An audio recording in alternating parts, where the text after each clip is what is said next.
How much money do you really need to retire? Not what the brochure says, not what your neighbor says. What do you need so you can sleep at night? Listen to me, because the numbers have changed, and if you are still looking at your 401k through the lens of 5 years ago, you are headed for a financial disaster that you do not see coming. The fear I hear every single day from people just like you, people who have worked hard and played by the rules, is, Suze, am I going to outlive my money? And that fear is real because the magic number isn't $1 million anymore. For most of you, $1.46 million is the new benchmark for a comfortable life in 2026. Does that make your heart skip a beat? It should. Because if you think you're fine with $500,000 and you plan to live another 30 years, you are not being honest with yourself about the cost of your own life. We have a problem. Inflation isn't just a headline, it's a thief that is stealing the purchasing power of your retirement check every single month. Your Medicare Part B premiums? They are going up. Your groceries? Up. The cost of staying in your own home? Up.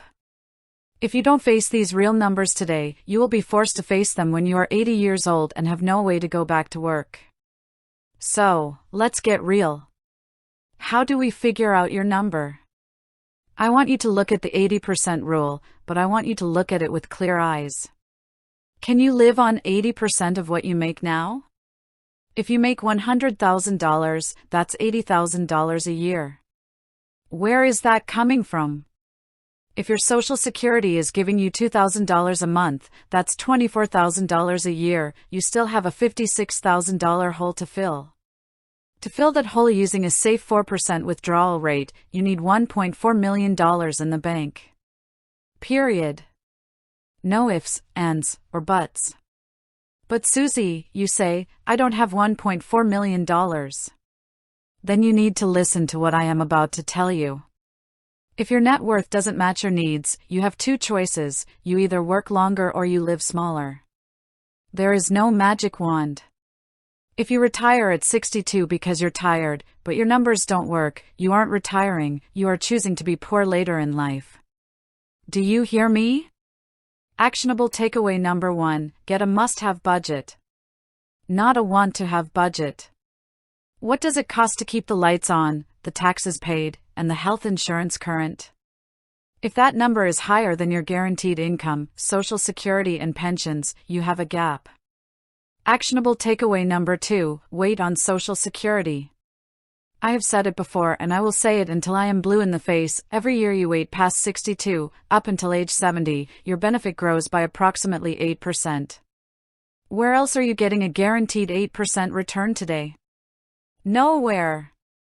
If you are healthy and you can work, you wait. Actionable takeaway number 3, the cash cushion. I want you to have 3 to 5 years of your needed withdrawal amount in a liquid, high-yield savings account or certificates of deposit. Why? Because when the stock market drops, and it will drop, you do not want to be forced to sell your stocks at a loss just to buy groceries. That is how you go broke in retirement. You sell when things are up, and you live off your cash when things are down. You have worked too hard to spend your golden years in a state of financial fragility. Self-worth equals net worth, my friends. If you value yourself, you will value the truth of these numbers.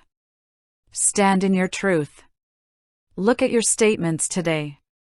If the numbers don't add up, make the changes now while you still have the power to do so.